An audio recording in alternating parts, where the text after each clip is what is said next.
po ito ng Kamara po sa inyo at sa inyong opisina? Yes, nabanggit ko kanina sa statement ko na kapareho lang ito nung nangyari noong nakaraang taon. Noong nakaraang taon, nagdrama ay confidential funds. Ngayong taon naman ito na namang sa Committee on Good Governance. Ma'am, you did not take an oath during your interview? Yes, rightly so. Kasi nagpadala sila ng rules at pinag-aralan ko yung rules nila. Nakalagay doon sa rules nila na witnesses lang yung mag-o-oath. Paulit-ulit na sinabi kanina na resource person ako. So sabi ko, bakit naman ako mag-o-oath na resource person ang sinabi sa akin? Malaki po ang pinagkaiba ng witness saka resource person. Ma'am, may nabanggit pa yung impeachment. Sabi niya ma'am, prelude na to sa impeachment. Oh, yeah. Very obvious. Very obvious yung kanilang ginagawa na nagpa-practice sila o anong gagawin nila para sa impeachment. Such efforts will prosper po? Hindi ko masabi yan. Hindi ko masabi yan na kung mag-prosper or hindi. Pag nandyan na, sasagutin natin, then iiwan na natin sa Congress. Ma'am, po kayo sa mga binanggit sa privilege speech, yung gagawin nilang basihan for the, sabi ninyo ay impeachment possible. Ano po yung magiging tugon po ninyo doon sa mga nabanggit kanina? Antayin natin yung articles of impeachment. Doon tayo magbabase kung ano yung isasagot natin dahil hindi naman natin alam kung ano talaga yung final na isasulat nila. Nagte-testing sila ngayon kung ano yung gagawin nila. But how do you say, ma'am, na testing po ito for impeachment? Oo. Paano niyo po nasabi po? Kasi nagsabi na siya kanina, diba? Determination of malfeasance, non-feasance, misfeasance. So, ibig sabihin, merong ginawang mali.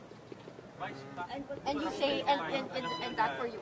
Bakit pumarap kayo sa mga congressman kahit alam nyo na kayo mismo yung iimbestigahan dito sa bansa?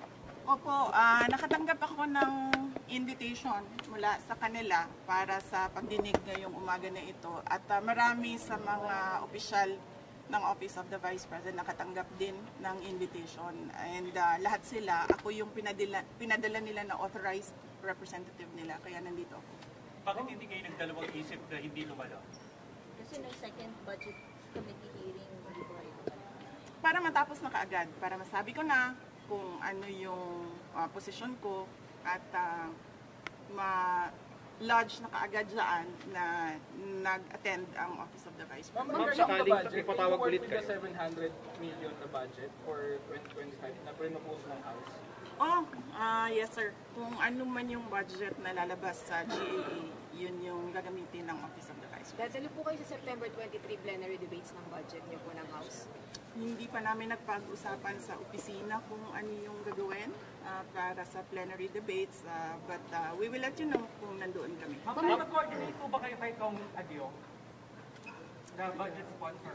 Sumulat siya sa aming opisina at sinagot ko siya, sabi ko nagsubmit na kami lahat ng documents na kinakailangan nila at iniiwan na namin to the pleasure of Congressman Martin Romualdez ang budget. Ma'am, nung opening po nung plenary debate, sinabi po ni Martin Romualdez, ni Speaker po, na hindi daw ito tolerate ng House ang hypocrisy and Huwag daw magturo ng kamay.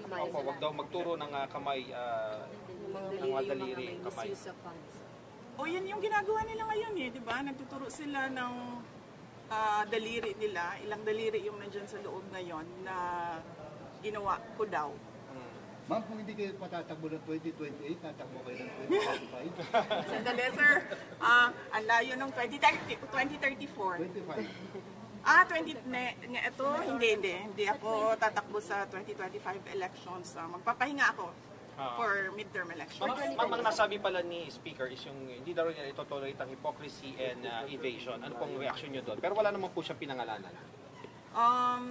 Malamang ako yon dahil tinatanong ninyo ako ngayon about sa kanyang speech at sinasabi ko kung ano yung ginagawa nila ngayon dyan sa loob, yan yung inilarawan niya sa kanyang speech. Ma'am, you requested the committee to terminate this Minsan hearing. lang. Oo nga, oh. Ma'am, you requested... Thank you, Wala ma'am. naman na tayo, lunch break na. Thank you, ma'am, for accommodating us. Ma'am, you requested the committee to terminate na po itong hearing. Why?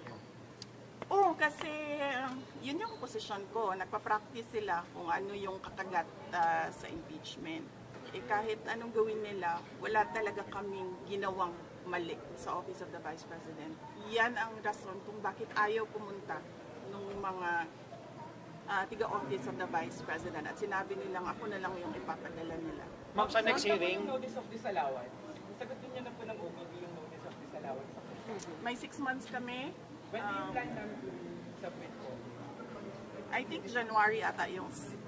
I do not have the timelines right now, sorry. ma'am, sa next hearing nitong good government, attend pa ba kayo or enough na yung kanina? Magdedepende yan sa kung anong gagawin nila sa loob ng committee. Ma'am, yung ibang congressman nagsasabi po na wala naman daw po silang usap-usapan about impeachment. Sa inyo lang daw po nanggagaling yun pong impeachment na allegations. Naku, sino tiga-inquirer dito? Why, ma'am? Wala dito? Kasi last year, di ba, lumabas na yung interview ni Congresswoman Franz Castro at sinabi niya na may impeachment at sinabi niya yung 3 na grounds for impeachment. Last year pa yun, ma'am. Ma'am, I'm from Inquirer, pero clarify din po ni Congresswoman Franz na hindi raw involved yung leadership.